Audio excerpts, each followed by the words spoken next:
बहुत ही अजीब स्थिति की कल्पना करते हैं। मान लीजिए किसी व्यक्ति ने चारों वेदों का बहुत गहन अध्ययन किया है। उसने अपना पूरा जीवन बस ज्ञान अर्जित करने में लगा दिया है। हाँ, और वो हर प्राचीन शास्त्र का बहुत बड़ा ज्ञाता हो। बिल्कुल। लेकिन इसके बावजूद प्राचीन ऋषि उस महान विद्वान को देखकर स्पष्ट कह दें कि वो आध्यात्मिक रूप से पूरी तरह निरक्षर है और उसकी स्थिति एक शूद्र के समान है। सुनने में ये वाकई बहुत अतिशयोक्ति या कोई कपोल कल्पना लग सकती है, लेकिन अनीता अरविंद सराफ द्वारा प्रस्तुत गायत्री चैतन्य के विश्लेषण में ठीक ऐसा ही दावा किया गया है। एक ऐसा दावा जो स्थापित सामाजिक मान्यताओं को बिल्कुल जड़ से हिला देता है। क्योंकि अक्सर जब हम आध्यात्मिक विषयों की बात करते हैं, विशेषकर ब्राह्मण जैसी उपाधियों की, तो समाज में एक गहरी धारणा होती है। सही कहा। ये माना जाता है कि ये सब जन्म या परिवार से तय होता है, एक ऐसी विरासत जो बस एक पीढ़ी से दूसरी पीढ़ी को सौंप दी जाती है। लेकिन जब गायत्री चैतन्य के पन्नों में उतरते हैं तो ये पूरी पैतृक व्यवस्था ही ध्वस्त हो जाती है। तो आज के इस विश्लेषण का मुख्य उद्देश्य यही है कि गायत्री मंत्र की वास्तविक शक्ति को समझा जाए और ये भी समझा जाए कि इसका ब्राह्मणत्व के साथ क्या संबंध है। बिल्कुल। क्या ब्राह्मणत्व जन्म से मिलता है या फिर ये कर्म और एक अत्यंत विशिष्ट साधना से अर्जित किया जाने वाला आध्यात्मिक स्तर है? चलिए इसे थोड़ा विस्तार से समझते हैं। तो यहाँ सबसे दिलचस्प बात यह है कि गायत्री चैतन्य गायत्री मंत्र को किसी सामान्य प्रार्थना की तरह प्रस्तुत नहीं करता। समाज में अक्सर मंत्रों को बस कुछ शब्दों का समूह मान लिया जाता है। हाँ, मतलब जिन्हें लोग किसी भौतिक इच्छा की पूर्ति या बस मानसिक शांति के लिए दोहराते रहते हैं। एकदम सही। लेकिन इस ग्रंथ के अनुसार गायत्री मंत्र सीधे तौर पर परम सत्य को डिकोड करने का एक साधन है, जिसे हम ब्रह्म साक्षात्कार कहते हैं। अच्छा। ये ईश्वर की केवल स्तुति नहीं है, बल्कि ये स्वयं साक्षात परब्रह्म का शब्द रूप है।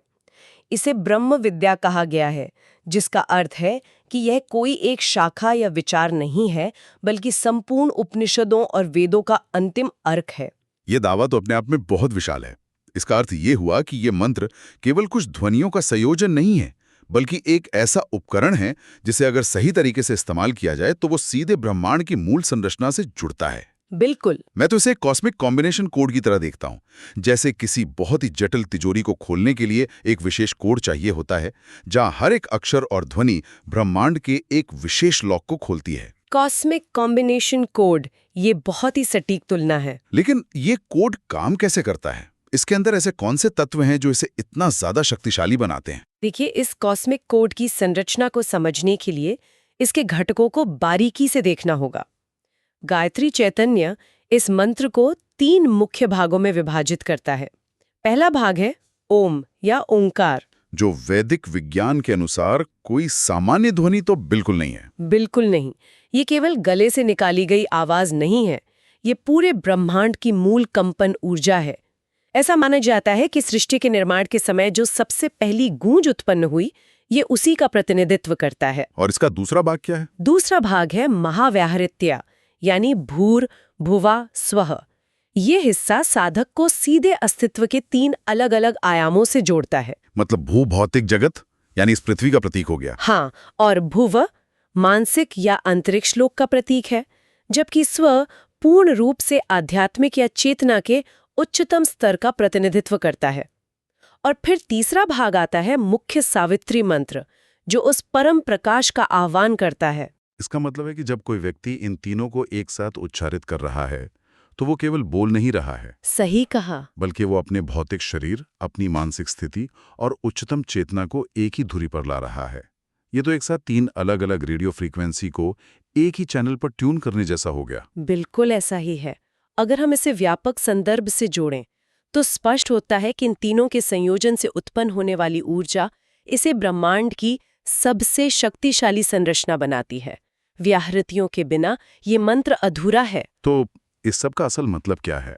मतलब एक सैद्धांतिक कॉस्मिक कोड होना और उसकी अलग-अलग फ्रीक्वेंसी की बात करना दार्शनिक स्तर पर तो बहुत तार्किक लगता है। लेकिन जब एक साधारण व्यक्ति इसे अपने जीवन में उतारता है, तो जमीनी स्तर पर क्या घटित होता है? ये एक बहुत ही व्यावहारिक सवाल है। बहुत से लोग रोजाना मंत्रों का जाप करते हैं, लेकिन वे अचानक से प्रबुद्ध तो नहीं हो जाते। केवल यंत्रवत जपने और उस वास्तविक आध्यात्मिक प्रभाव के बीच की कड़ी आखिर क्या है? यहीं पर गायत्री चैतन्य सबसे महत्वपूर्ण अंतर स्पष्ट करता है। केवल शब्दों का उच्चारण करना और ब्रह्म यज्ञ करना, इन दोनों में जमीन आसमान का फर्क है। अच्छा, तो यांत्रिक जाप और ब्रह्म यज्ञ अलग अलग हैं? बिल्कुल अलग है। यदि कोई व्यक्ति बिना एकाग्रता के, बिना अर्थ को आत्मसात किए बस शब्दों को दोहरा रहा है, तो वह केवल एक यांत्रिक प्रक्रिया है। उसका आध्यात्मिक प्रभाव एकदम नगण्य है। तो फिर असली प्रभाव कैसे आता है? ग्रंथ बताता है कि जब मन और बुद्धि पूरी तरह से उस परम तत्व पर केंद्रित हो जाते हैं और मंत्र का हर एक शब्द चेतना के साथ जुड़ता है, तब वो साधारण जाप एक ब्रह्म यज्ञ में बदल जाता है। इसके लिए बहुत ही कठोर अनुशासन की आवश्यकता होती है। किस तरह का अनुशासन? विशेष रूप से कम 3 वर्ष की निरंतर और बिना किसी नागे के संध्याकालीन साधना का उल्लेख किया गया है। बाप रे, 3 वर्ष तक लगातार हर शाम? ये कोई साधारण बात नहीं है। आज के समय में लोग 3 सप्ताह तक एक सामान्य आदत को नहीं अपना पाते। सही बात है। लगातार 3 साल तक हर रोज एक ही समय पर अपने मन को पूरी तरह एकाग्र करना भयंकर मानसिक अनुशासन की मांग करता है। आधुनिक मनोविज्ञान भी ये मानता है कि मस्तिष्क के गहरे न्यूरल पाथवे को बदलने में लंबा समय लगता है। बिल्कुल। तो इस 3 साल की प्रक्रिया के दौरान एक साधक के भीतर जैविक या मनोवैज्ञानिक रूप से क्या बदलाव आ रहे होते हैं जो उसे पूरी तरह बदल देते हैं? देखिए, इस दीर्घकालिक साधना के दौरान एक बहुत ही गहरी और सूक्ष्म आंतरिक शुद्धिकरण की प्रक्रिया चलती है। मनुष्य के अवचेतन मन में जन्म जन्मांतर के अपवित्र संस्कार जमा होते रहते हैं, जैसे क्रोध या ईर्ष्या वाले संस्कार। हाँ, हमारे दैनिक व्यवहार में क्रोध, ईर्ष्या, मोह और अहंकार के रूप में जो प्रकट होते हैं, ये भावनाएं असल में हमारी चेतना पर जमी हुई अशुद्धियां हैं। अच्छा। जब साधक 3 साल तक लगातार पूरी एकाग्रता के साथ गायत्री मंत्र की ध्वनि पर ध्यान केंद्रित करता है, तो वह एकाग्रता एक अग्नि का काम करती है। यह निरंतर अभ्यास उन पुराने संस्कारों को नष्ट करने लगता है। मतलब वो अशुद्धियों को जला देता है। एकदम सही। मन की चंचलता और विकार कम होने लगते हैं और उसकी जगह एक गहरी सात्विकता लेने लगती है। साधक के भीतर एक अभूतपूर्व शांति और करुणा का संचार होता है। और इसका अंतिम परिणाम क्या होता है? इस पूरी आंतरिक शुद्धता का अंतिम परिणाम ये होता है कि साधक के व्यक्तित्व में एक ब्रह्म तेजस उत्पन्न होने लगता है, यानी एक विशेष प्रकार की दिव्य आभा। अब ये विषय सचमुच बहुत रोचक हो जाता है, क्योंकि जो बदलाव भीतर घटित हो रहा है, जो मनोवैज्ञानिक अशुद्धियां मिट रही हैं, वे अंततः व्यक्ति की बाहरी पहचान को भी परिभाषित कर रही हैं। हाँ, और समाज में उसके स्थान को भी। बिल्कुल। और यहीं से हम उस बिंदु पर पहुंचते हैं जो इस विश्लेषण का सबसे बड़ा केंद्र है।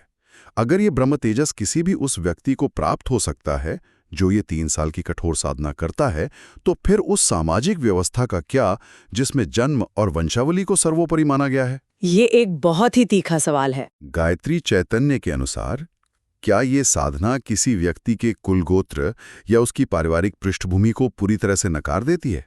ये वाकई एक महत्वपूर्ण प्रश्न खड़ा करता है, क्योंकि इसी प्रश्न में इस ग्रंथ का सबसे क्रांतिकारी और व्यवस्था को चुनौती देने वाला दावा छिपा है। वो क्या है? गायत्री चैतन्य बहुत ही स्पष्ट और बिना किसी लाग लपेट के कहता है कि व्यक्ति अपनी साधना से, विशेष रूप से गायत्री अनुष्ठान से ब्राह्मण बनता है, जन्म से नहीं। ये तो बहुत बड़ी बात है। मतलब ब्राह्मणत्व कोई पैतृक संपत्ति नहीं है जिसे वसीयत में लिखा जा सके। बिल्कुल नहीं। जब कोई साधक उस ब्रह्म तेजस को प्राप्त कर लेता है, तो वो तेजस ही उसे ब्राह्मण होने का अधिकार और स्तर प्रदान करता है। इसका सीधा अर्थ है कि वंशावली निरर्थक है। कर्म, ज्ञान और व्यक्तिगत तपस्या ही आध्यात्मिक जगत में स्थान तय करते हैं। ये विचार सदियों पुरानी उस सामाजिक संरचना पर सीधा प्रहार है जहां जन्म को ही योग्यता मान लिया गया था। एकदम सही कहा। लेकिन ऐसे दावों को सिद्ध करने के लिए प्राचीन ग्रंथों में क्या आधार मौजूद है? क्या ये सिर्फ एक आधुनिक व्याख्या है या इसके पीछे कोई ठोस ऐतिहासिक संदर्भ भी है? ये कोई आधुनिक व्याख्या बिल्कुल नहीं है। इसे सिद्ध करने के लिए गायत्री चैतन्य में योगी याज्ञवल्क्य के स्मृति के एक अत्यंत प्रामाणिक श्लोक का संदर्भ दिया गया है। अच्छा, वो श्लोक क्या कहता है? वो श्लोक कहता है कि जो व्यक्ति गायत्री मंत्र को गहराई से जानता है और उसका अभ्यास करता है, वही वास्तविक अर्थों में ब्राह्मण है। लेकिन श्लोक का दूसरा हिस्सा और भी ज्यादा प्रहार करने वाला है। दूसरा हिस्सा क्या है? वो कहता है कि यदि कोई व्यक्ति गायत्री मंत्र की साधना नहीं करता तो भले ही वो चारों वेदों का पारंगत विद्वान क्यों ना हो, भले ही उसे सारे शास्त्र कंठस्थ हों, वो शूद्र के समान ही है। एक मिनट, इसे ध्यान से समझने की आवश्यकता है। एक व्यक्ति को वेदों का पूरा ज्ञान है, वो एक बौद्धिक विशालकाय हो सकता है, लेकिन अगर वो इस विशिष्ट साधना से नहीं गुजरा है तो उसे शूद्र की श्रेणी में रखा गया है। बिल्कुल, यही श्लोक का अर्थ है। ये स्पष्ट करता है कि यहाँ ब्राह्मण और शूद्र शब्द किसी भी तरह से जन्म आधारित सामाजिक जातियों को नहीं दर्शा रहे हैं। ये पूरी तरह से चेतना के स्तर हैं। हाँ, ज्ञान और अज्ञान की आध्यात्मिक अवस्थाएं हैं। एक व्यक्ति के पास किताबों का ढेर हो सकता है, लेकिन अगर उसने वो आंतरिक ब्रह्म तेजस जागृत नहीं किया है तो वो अज्ञानी ही है। और इसी तर्क के आधार पर ब्रह्मांडत्व को एक स्थायी अवस्था भी नहीं माना गया है।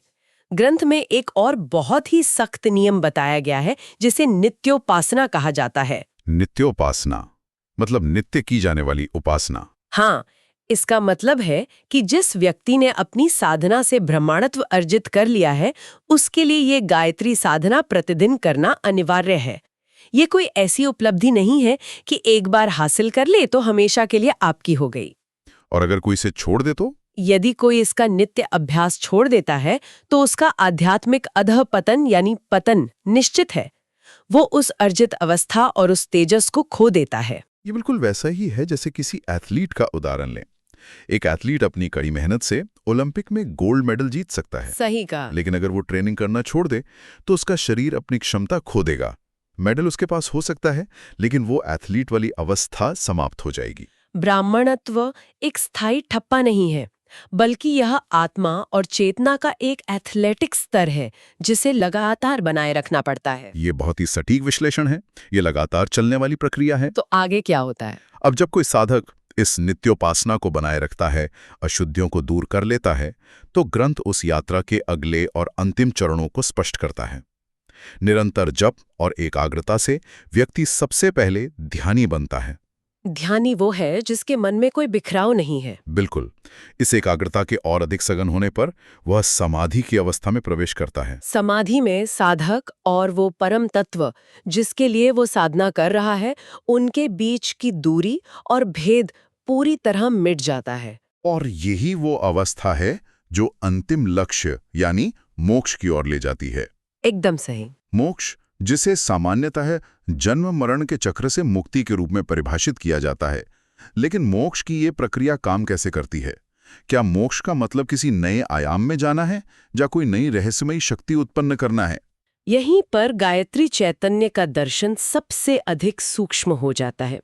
अक्सर लोगों को लगता है कि आध्यात्मिक साधना से हम कुछ नया बना रहे हैं। हाँ, या कोई ऐसी चीज प्राप्त कर रहे हैं जो हमारे पास पहले नहीं थी। लेकिन ग्रंथ स्पष्ट करता है कि ये ज्ञान कुछ भी नया उत्पन्न नहीं करता। वो परम सत्य, वो ब्रह्म हमेशा से ही मनुष्य के भीतर मौजूद है। तो फिर समस्या कहाँ है? समस्या यह है कि उस सत्य के ऊपर अविद्या यानी अज्ञान और माया का एक बहुत ही घना पर्दा पड़ा हुआ है। अच्छा। गायत्री मंत्र की ये पूरी 3 साल की साधना, एकाग्रता और समाधि की प्रक्रिया केवल उस अविद्या के पर्दे को हटाने का काम करती है। ये कोई नई खोज नहीं है।